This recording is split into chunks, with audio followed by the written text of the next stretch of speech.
Hello friends, welcome to your own channel shares of market. सबसे पहले आप सभी को दिवाली की हार्दिक शुभकामनाएं। आप सबके घर परिवार में सुख समृद्धि का वास हो और उसी के साथ आपको सबको दिवाली के लिए बहुत बहुत ढेर सारी शुभकामनाएं देता हूं मैं। आज हम बैंक निफ्टी एनालिसिस के लिए नहीं आए हैं, आज हम आए हैं स्टॉक के लिए, डिलीवरी पर्पज़ के लिए, जो हम कल मोरो ट्रेडिंग में भी ले सकते हैं और आने वाले हफ्ते में, मतलब जो अभी अक्टूबर का लास्ट वीक चल रहा है इसके अंदर हम इन्वेस्ट कर सकते हैं।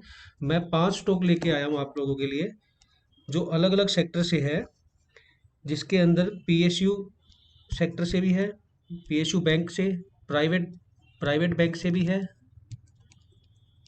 एफएमसीजी से है, ऑटो से है और लास्ट आईटी सेक्टर से है। तो हम देखेंगे कौन कौन से स्टॉक हैं, हमें किस लेवल पे इन्वेस्ट करना है, क्या स्टॉप लॉस लगाना है, क्या टारगेट होंगे और उनके पीछे का रीज़न क्या होगा।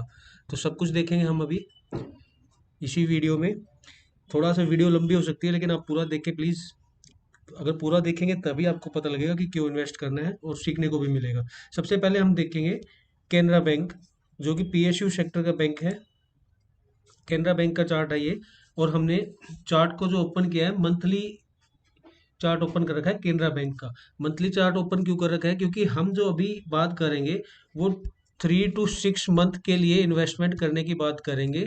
इन्वेस्टमेंट पर्पज के लिए हम डिलीवरी उठाने के लिए बात करेंगे, तो इसलिए हमने मंथली चार्ट पे रिसर्च की है। अभी जो देख रहे हैं आप, ये कैनरा बैंक का चार्ट है, मंथली चार्ट है। इसके अंदर हमने जो एक ट्रेंड लाइन ड्रॉ की है, ये बियरिश ट्रेंड लाइन दिखा रही है मार्केट।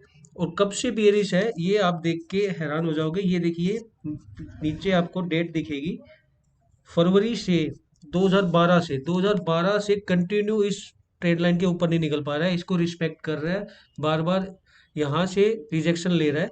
लेकिन अभी एक बात और नोट कीजिए आप, कि यहाँ 2020 से जो है कैनरा बैंक ने एक बुल ट्रेन पकड़ लिया दोबारा। ये जो मैंने ड्रॉ की है लाइन, बुल ट्रेन दोबारा पकड़ लिया है। उसका एक रीजन ये है कि अ, नो 2019 एंड में और 2020 में मोदी जी ने बात की थी कि इंडिया की जो इकोनॉमी है उसको 5 ट्रिलियन बनाना है। 5 ट्रिलियन इकोनॉमी बनाने के लिए सबसे ज़्यादा ज़रूरी है हमारा बैंक सेक्टर है, जो भी पीएसयू बैंक है या प्राइवेट बैंक है, अगर वो आगे बढ़ेंगे तभी हमारा 5 ट्रिलियन इकोनॉमी बन सकती है, अदरवाइज पॉसिबल नहीं है। तो उस टाइम से 2020 से, ये 2020 का आप देख रहे हो जनवरी से, वहां से बुल ट्रेंड दोबारा स्टार्ट हो गया है। तो अब हम देख रहे हैं इस बार अगर मार्केट यहाँ से रिजेक्शन लेके वापस, जो बुल ट्रेंड ये ट्रेंड लाइन है, यहाँ रिजेक्शन लेके वापस इसको ब्रेक करेगी तो अच्छा मूवमेंट देगी। तो हमारे लिए इसके अंदर इन्वेस्ट करने के जो लेवल आ रहे हैं, हम कोशिश करेंगे। अभी जो चल रहा है 268 पे चल रहा है, ये हो सकता है हम यहाँ भी इन्वेस्ट कर सकते हैं इस हफ्ते में, या थोड़ा सा नीचे आ जाए 240 और 250 की रेंज में आ जाए तो वहाँ भी हम इन्वेस्ट कर सकते हैं। इसके अंदर हमारा जो एसएल होगा, एसएल हमारा 198 के नीचे होगा, बिलो द 198 के हम रखेंगे एसएल को। उसका रीज़न ये है कि अभी जो रेड लाइन है वो मैंने एसएल के लिए ही ड्रॉ कर रखी है।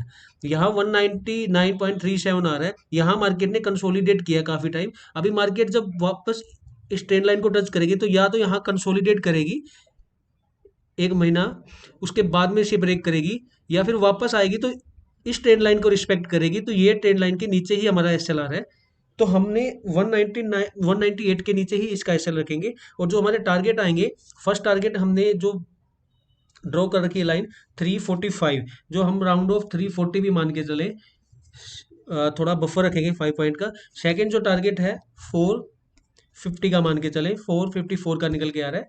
उसके बाद में थर्ड टारगेट आएगा, वो मैं वैसे भी अपडेट कर दूंगा, वो निकल के आ रहा है, मैंने ड्रॉ नहीं की लाइन 530 का।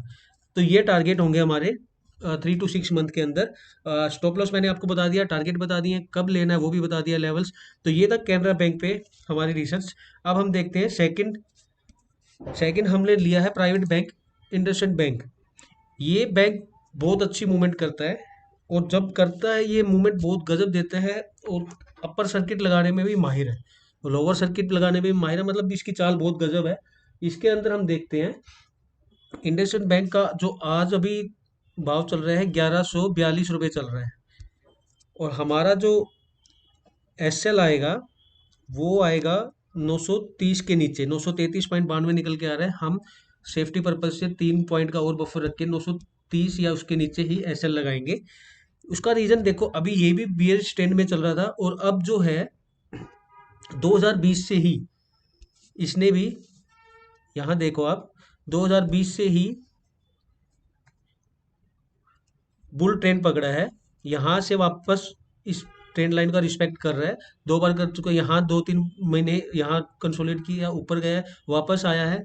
वापस आने के बाद रेड कैंडल बनाई, यहाँ किया, लेकिन नेक्स्ट मंथ कितना बड़ा मूवमेंट दिया है। तो अभी इसी ट्रेंड लाइन को रिस्पेक्ट करते हुए वापस भी आ सकता है। तो अगर आएगा 1 से 2 महीने के अंदर तो यहीं आएगा, इसीलिए हमने इसके नीचे ऐसा लगाया है। अब इसके अंदर हमारे जो टारगेट होंगे, फर्स्ट टारगेट हमने लगाया है 1596 का आ रहा है, मतलब राउंड ऑफ हम 1590 मान के चले। सेकंड टारगेट हमारा जो निकल के आ रहा है 1807 का आ रहा है और हम 1800 लेके चल रहे हैं। ये राउंड ऑफ ले रहे हैं, 3 to 6 मंथ के अंदर ये टारगेट आ जाएंगे। ठीक है, स्टॉप लॉस बता दिया, टारगेट भी बता दिया है, और आप इसके अंदर अभी भी इन्वेस्ट कर सकते हैं। अभी ये 1 से 2 महीने यहीं कंसोलिडेट होने के भी चांस हो सकते हैं, लेकिन आप इस वीक या नवंबर फर्स्ट वीक में इसमें इन्वेस्ट कर सकते हैं। आप देखते हैं, हम थर्ड एफएमसीजी से है हिंदुस्तान यूनिलीवर। इसका भी हमने मंथली चार्ट लगाया हुआ है एचयूएल का। इसके अंदर एफएमसीजी स्टॉक जो भी है वो हमेशा मार्केट के अगेंस्ट ही चलते हैं ज़्यादातर, या फिर लॉन्ग टर्म में चलते हैं। थोड़ा स्लो होती है इसके अंदर मूवमेंट, लेकिन ये धीरे धीरे बढ़ते हैं। आप ये देखिए 2018 से, और उसके पीछे का पहले का चार्ट दिखाऊं तो ये देखिए आपको, ये हमेशा बुलिश ट्रेंड में ही दिख रहा है। तो एफएमसीजी स्टॉक है जो हमेशा धीरे स्लो होती है, इनकी चाल बहुत स्लो होती है।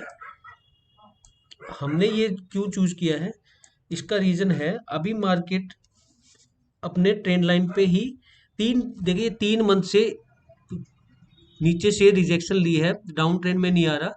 कितनी बड़ी बड़ी विक्स बन रही है 3 महीने से, लेकिन ये नीचे नहीं आया है। और उसका दूसरा रीजन ये भी है कि अभी हमने जो एसएल लगाया है वो इसीलिए, जो लास्ट कैंडल रेड कैंडल बनी है लास्ट मंथ की, उसके नीचे बिल्कुल डाउन में लगाया है। 2543 निकल के आ रहा है, और जो हमारा एसएल होगा 2540 या उसके नीचे 4 से 5 पॉइंट का बफर रख के हम लगा सकते हैं। जो हमारे टारगेट होंगे ऊपर की साइड, हमने 2743 पहला टारगेट, तो हमारा राउंड ऑफ 2740 होगा। सेकंड टारगेट आ रहा है 2861 का, तो हमारा 2860 का मान के चले। और उसके बाद अगर ऊपर निकलते हैं तो ये मतलब ऑल टाइम हाई के आसपास ही है। अगर इसके बाद निकलेगा तो न्यू हाई बनाने के चांस भी है इस बार। तो ये था एचयूएल, रीजन उसका आपको बता दिया मैंने। इसके बाद में हम चलते हैं ऑटो सेक्टर से, हमने चूज किया है। ऑटो सेक्टर से हमने चूज किया टाटा मोटर को। टाटा मोटर को चूज करने का रीजन है, टाटा मोटर सबसे ज़्यादा ईवी व्हीकल लेके आ रही है। मारुति तो बोल रही है 2025 तक लेके ही नहीं आएंगे।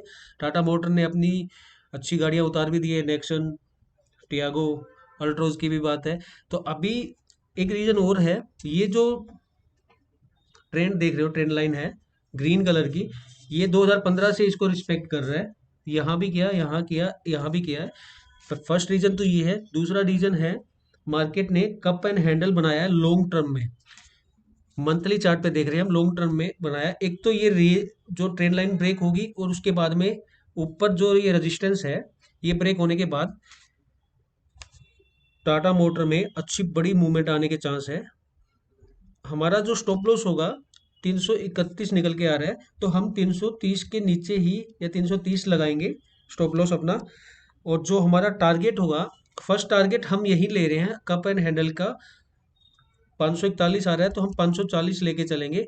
सेकंड टारगेट हमारा 590 मान के चलो, 599 आ रहा है, और उसके बाद में या 600 ऑन एन एवरेज 600 या 590 मान के चलो, और उसके बाद में 800 तक आएंगे। उसका रीजन क्या है 800 तक आने का, जब भी कप एंड हैंडल बनाता है तो कप एंड हैंडल के अंदर टारगेट टेक्निकल निकालने के होता है। यहाँ जो इसने हाई बनाया है और जब नीचे जाके लो बना रहा है, इतना ही, जितनी बड़ी ये मूवमेंट हुई है उतना ही टारगेट यहाँ से मानते हैं ऊपर के लिए। लेकिन मैंने फिर भी सेफ पर्पज के लिए ये जो इतना टारगेट है, ये यहाँ से लेके फिर चले हैं, तो 800 20 समथिंग निकल के आ रहा है और हमने 800 लिया है थर्ड टारगेट इसका। ठीक है, ये टाटा मोटर के लिए था। कप एंड हैंडल ब्रेक करने के बाद ये अच्छी बड़ी मूवमेंट देगा ऊपर की साइड। अब देखते हैं हम आईटी सेक्टर से। आईटी सेक्टर से हमारे लिए जो स्टॉक आ रहा है टीसीएस का आ रहा है। टीसीएस का आने का रीज़न ये है कि मार्केट काफ़ी टाइम से कंसोलिडेट कर रही है। ये इस साल भी अप्रोक्स मई जून से ही कंसोलिडेट कर रही है, थोड़ा डाउन ट्रेंड में ही आई है। डाउन ट्रेंड आने का रीज़न ये है क्योंकि यूएस की मार्केट है और नेस्डैक जो है वो बहुत ज़्यादा नीचे आए हैं, उसका आईटी सेक्टर पे बहुत ज़्यादा इफेक्ट पड़ता है। अब हमारे लिए जो एसएल होगा इसका 2925 निकल के आ रहा है, तो हम 2925 या 2920 के नीचे ही एसएल लगा के चलेंगे अपना। और जो टारगेट हमारे आ रहे हैं, फर्स्ट टारगेट हमारा 3380 का मान के चलो, 87 आ रहा है यहाँ पे, हम राउंड ऑफ 80 लेंगे। और उसके बाद में सेकेंड टारगेट 3768 का निकल के आ रहा है, तो हम इसको राउंड ऑफ करके 60 कर लेंगे। ये टारगेट है। उसके बाद में जो आईटी सेक्टर में टीसीएस है, इसका जो ऑल टाइम हाई है 4000 समथिंग है, 60 के अप्रोक्स मान के चलो, एग्जैक्ट मेरे को याद नहीं है। उसके बाद में अगर इस लेवल पे, हमारे सेकंड लेवल पे मार्केट कुछ टाइम के लिए यहाँ कंसोलिडेट करता है और इसको बाद में ब्रेक करेगा, तो हम all time high, knew all time high भी बना सकते हैं टीसीएस के अंदर।